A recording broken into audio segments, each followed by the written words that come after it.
everybody, and thanks to Carl and Alex for the invitation. Always tough to follow Howard, but great shirt selection, Howard. Dean Shepard happens to be in the room too, and the reason I mention that is because I think, as Alex said, one of the reasons he asked me to do this is because I think that journal editors especially get tapped to write tenure letters because, to a great extent, these tenure decisions are about publications. And so that's kind of my first bullet here. You know, if you are at a research university, and the question is, how do you get tenure? What will you be evaluated for tenure on? Then chances are good that this is what's going to matter the most. This is really going to be sort of supreme in terms of how you are evaluated. And you know, it's sometimes said that publications are the currency with which we trade. So to the extent that you've got a good bank of publications, then you have more bargaining power. It does seem to me that whether it's fair or not, or the right way to do things, this still is the way it is these days. That really publications are going to be the key thing that your research hinges on, and that's especially if you're at a research university. I'm going to say a little more about teaching and service here as we go, but my assumption is that most of you are going to be judged primarily on your publication. So the first thing I would suggest is understand what your department's expectations are. And they vary across universities, they vary across programs on a number of dimensions that I'm going to talk about here. But the main thing is, even when you're interviewing, to the extent that you can find out what the department thinks about entrepreneurship journals, for example. Find out what they expect you to do in terms of journals both within this kind of subdomain of entrepreneurship. I mean, I'm calling it that because most people go to work in management departments. There's only a handful, really, of entrepreneurship departments. And so, from that perspective, it's kind of a domain within a domain. But there's a lot of variety across what the different departments will accept. Some are, you know, sort of the big five, top five: AMR, AJ, NSQ, work science, strategic management. That's it, period. And if you're not performing at that level, then you're really going to have a challenge. Others, so I've been fortunate now to work for, I'm now working for my second university that has a separate department of entrepreneurship. And we have our own journal list. And Syracuse had this, and now we have this at the University of Oklahoma. And so there, you know, JBV is gold, strategic entrepreneurship is gold. Entrepreneurship theory and practices, silver, as a matter of fact, but they're still really strong journals, and there's nobody that's questioning that. And so it's really important to understand what the expectations are in the place that you're going to. Also try and understand how they use journal lists. Now, one of the things that most management and entrepreneurship departments do is they have their own list. They have these meetings, they have these debates, they have these processes where, largely probably before you ever got there, they have decided what's in and what's out at the A, or sometimes they have a Premier and then A and A plus, A minus, those kinds of rankings. But there are also departments that link those rankings to actual journal listings, published journal listings. And again, that's a hard sell for a lot of reasons. We tried for a long time to get the Financial Times 50 list be accepted as the journal list at another university where I was. And there were faculty who would say, no, you know, there's some weak journals on that list, and you can have a pretty sketchy record and still be Financial Times 50 and wouldn't impress me. So we weren't able to do that. There's the University of Dallas list, which is very skewed in one direction and is not especially entrepreneurship friendly. And so the most comprehensive list that I'm aware of is actually Association of Business Schools out of the UK. This is a really comprehensive, systematic list. And I mention that now, I'll mention it later, is it might be good to know that one because of how you might use it to make a case for a journal if you're trying to make a case for a journal with your group. But it's a good idea to have know what's in and out on that list.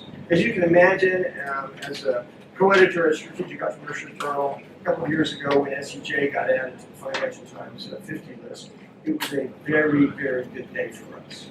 And even though it was not, it's not maybe convincing enough or used in certain schools to make their journal list, it still was one of those pieces of evidence that you could use in making a case for why Strategic Entrepreneurship Journal ought to be included as a top journal in entrepreneurship.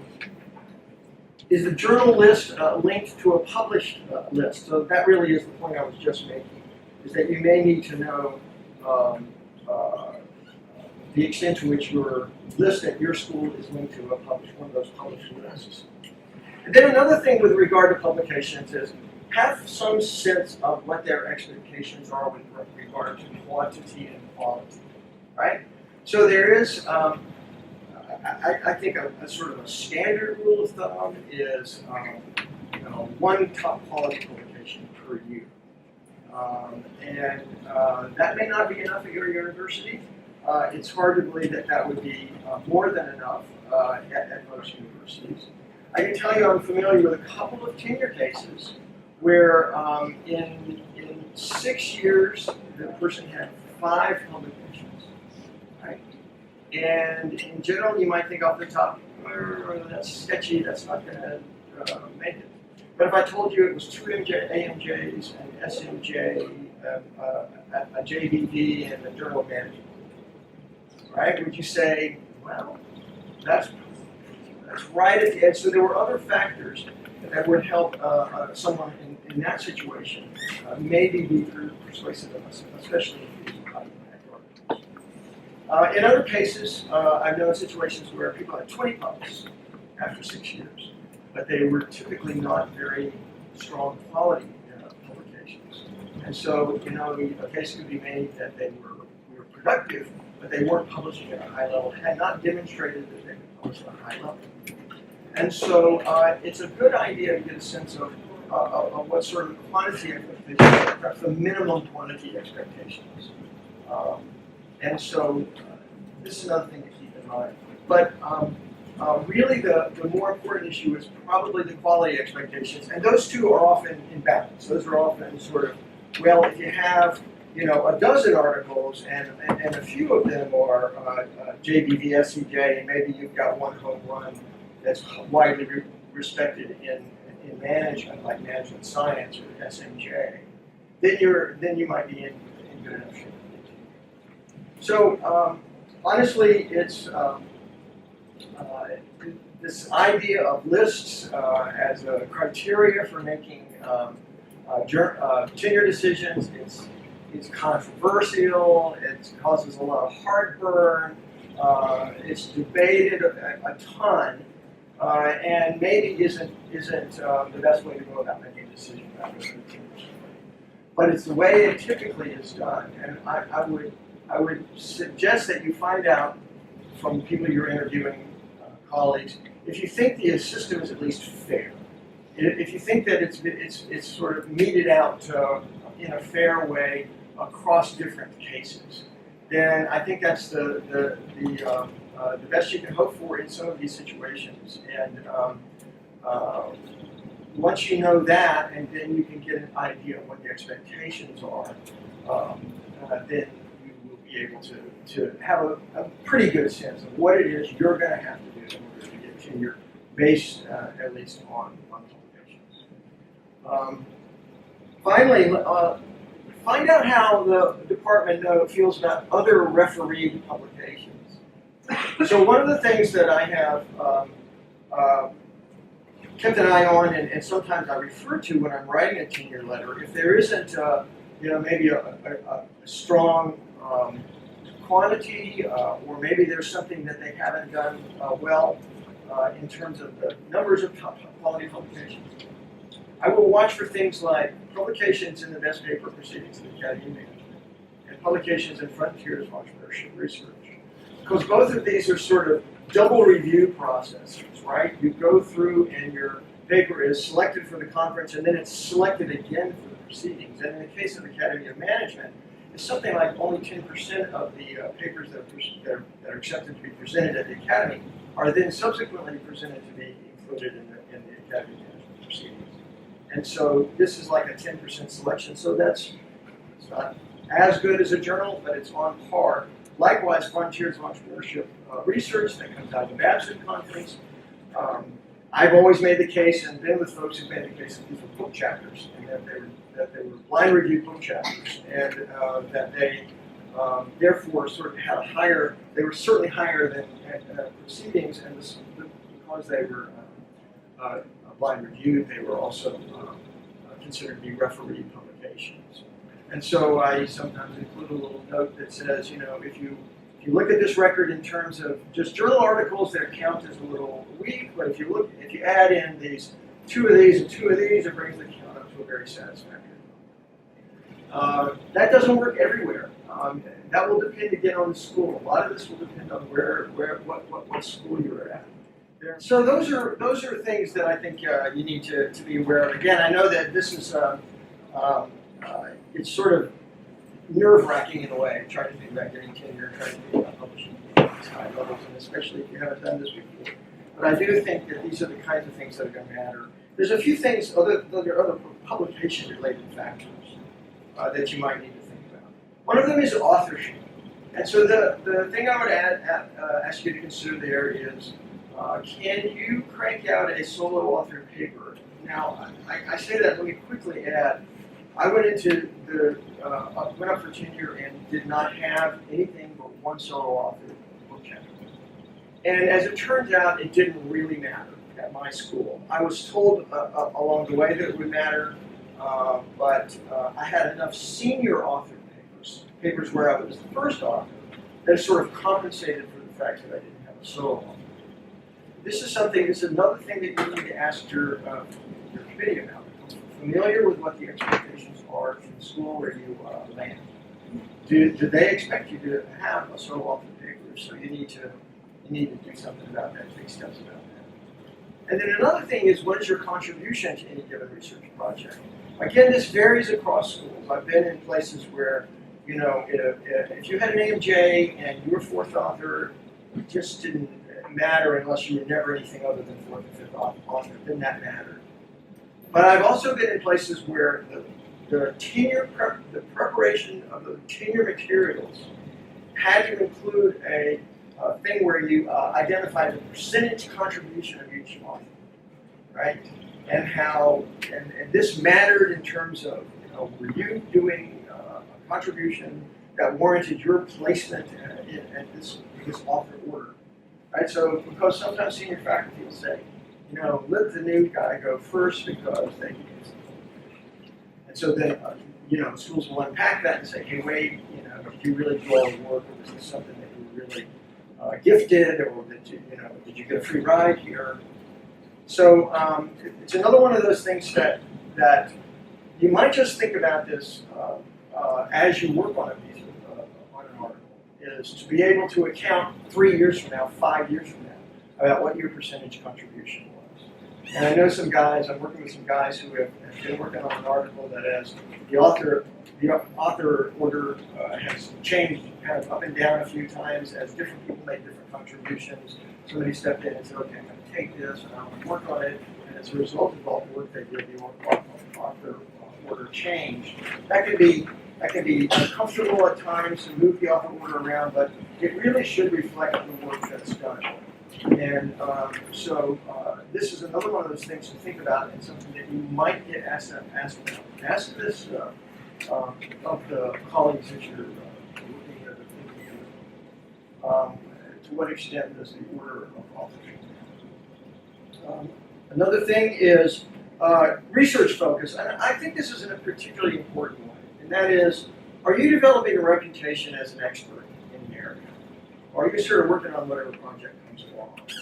Now, I don't want to be too dismissive of working on whatever project comes along, because you might have a chance to work with good faculty, you might have a chance to be involved in a few things, especially early in your career, that you're sort of experimenting with, taking a shot at, seeing if this is something that you like or not. But there comes a point in which it probably is better for you to be someone who, when I meet you or I look at your record, I can say, oh yeah, they're the one who's working on this, especially during this early stage of your career. But I often see CVs when I'm preparing to write a letter, and you'll see that in their first year or two, three, even before they graduate, maybe there's a mix of topics that they're working on.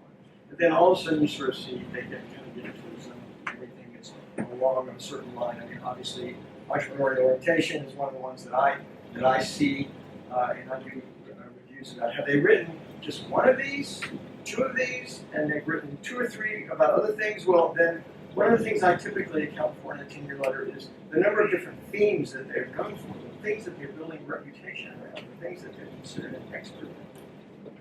And so that's one of the things I would think about as well. Try not to spread yourself too thin, because that doesn't that can look bad. It may not be a problem, but it can give the appearance that you haven't really developed a reputation as having making a contribution in a certain area or being part of a particular conversation. So that's another thing I would encourage you to think about. There's also this idea of momentum.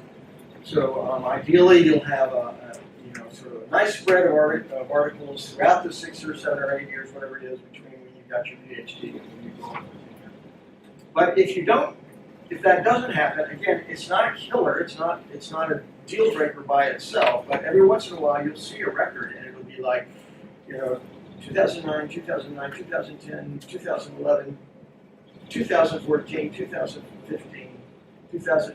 And so better if you can have sort of a smooth path if that's possible. But if you don't, it's not unusual to have the last 2 or 3 or even 4 years be sort of indicative of the momentum that you've built, especially regarding this last one, was the idea that now I'm really working on something, now I'm really getting published in this area, now I'm co-authoring with people in this area, and this is going to be the thing that I'm known for. So to the extent that you can build up momentum, especially in the 2 or 3 years preceding when you go up for tenure, that's a pretty good thing. One of the lines that I sometimes put in a tenure letter is, so-and-so's publications are so recent that they have not had time to accumulate a large set of citations, right? Because that's true. If you're going up this year and everything you've published, or half of what you published is 2015, 16, early 17, you really don't have a lot of citation count to them. And so, therefore, what sometimes matter, and again, this is only really at the margin and only sort of in terms of the signal it sends, is your pipeline. Your pipeline of work in progress, your pipeline of working papers and papers under review. When I'm evaluating a CV, I do not use in my count. If I do this thing where I count the number of A's, count the number of B's, all this sort of thing, and I talk about why they're A's and why they're B's. And in that count, I don't include anything that they have under review. Anything that's third review A and J, sorry, it's not on the CV, it's accepted. But I do take stock of the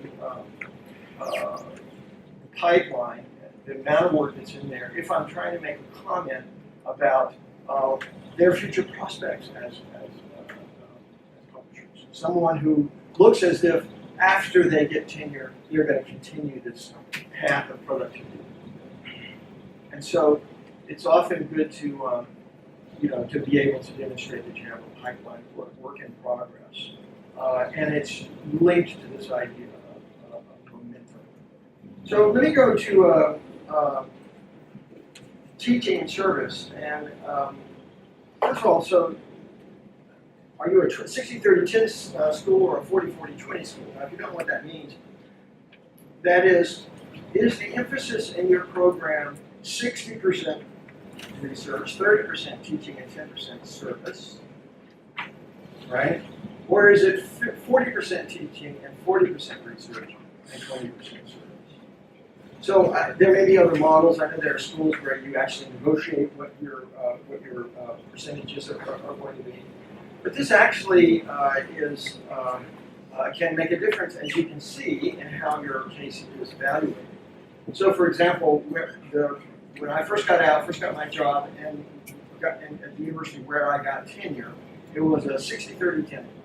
It's like I was expected to do research 60% of my time, and teaching was half as important. Okay, that's the implication. And service was pretty minimal. Now, let me just say, some schools actually, some places will either explicitly or tacitly switch you after you get tenure from 60-30-10 to greater levels of service, more teaching. But in that situation, it's pretty clear why publications matter so much. But there are other schools where teaching is on par with research, at least on paper. And I would say, though, in my experience, I've worked at two of those. And again, these are often strong universities, okay? Good universities. This is not something that's only the case at teaching schools, not at all, okay? But I would say even in schools where the deal is 40-40-20, publications are still hugely important. And so, you know, they can say that teaching is just as important, but in fact, I still think that publications will be more important when it comes down to how you're evaluating. But it does indicate that there are places where how you do in the classroom can really make a difference, and it certainly can make a difference in the margin. So features of a good teaching record, obviously good student evaluations, that's huge. Again, it may not be fair how much credit is placed on that, emphasis is placed on that, but it's the case. And so this is something to work on, to manage, to improve. To the extent that you've won a teaching award, this is a great indicator. And also the idea that you have taught more than one course, more than one course title, done more than one prep, and taught at both graduate and undergraduate level. Again, that may not matter everywhere, but that matters in a number of places. That you have demonstrated the ability to teach at different levels and to prep more than one course. Okay? And so in a way, teaching is sort of a threshold issue. So if your publications are strong, then it's a pretty good chance that you can survive a weak record. You know, and I say that advisedly. You know, but if both your research and teaching are weak, I think that you're probably in real trouble.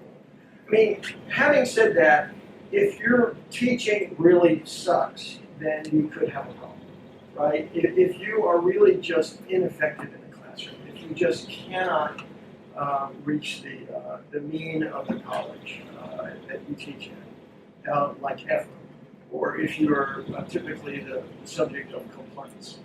You know, it's the rare school that won't take that consideration in your decision. There are some places, there are a few places that they just want researchers to keep their head down and get themselves out, and they tolerate poor teaching. But in general, to the extent that you can perform well in the classroom, or at least adequately in the classroom, it's going to be much nicer of the day that you work. You know, there are stories, and this is sort of urban legend stuff, you know, but I don't think this is untrue or made up fake news. But that is someone who went up for their third-year review, junior, assistant professor went for a third-year review, and they sat him down and said, looks like you're doing really well in the classroom, and that's a good thing. We're really happy for you, but try not to do so well in the classroom. I'd rather you be publishing. So, I mean, to me, that's sort of astounding, and I've always remembered that. But I think that if that may be sort of an extreme version of what I'm saying, it really is has a ring of truth to it in terms of well, prior to tenure, what you invest in teaching, especially if you're like one of these systems. So, and then I have another slide here on service. I just want to say that the majority, I would even say maybe even the vast majority of letters that I make a mention of teaching or service. Okay? Most of the time that you have an external person looking at a research record, they are asked to evaluate the research. Right? Now, having said that, if someone is one of the best teaching, if they've got substantial grades, if they are have shown up as a guest editor of a special issue, or they're exceptionally well respected for their reviewing, something that's kind of linked to the research. Then not always, but something linked to the research. I'll often make a mention of that. I'll have sort of an overall summary kind of thing where I'll say, and it's worth noting that so and so has 1, 2 definitions, or has distinguished himself as a reviewer for the student. But in general, these things are less important in terms of what an external reviewer is asking. That's not always the case. Once in a while, you'll get a request to review their entire dossier. And even though you may not have a lot of awareness about what their teaching is, like watching them, you're evaluating them, you have a lot of paperwork in front of you about their teaching. Student evaluations, and other information. And your job is, as a reviewer, to interpret that information. But I'm saying that just to emphasize the point of how important the research is. So how much service? Again, you need to get to know what your department's expectations are. And too much service before tenure can be damaging. Some service is definitely necessary to show your willingness to serve. So locally at your college, your university, department, being on a committee, a good department head will sometimes say, I want you to be on this committee because it's not much work, right? But it allows you to put that committee work on your CV.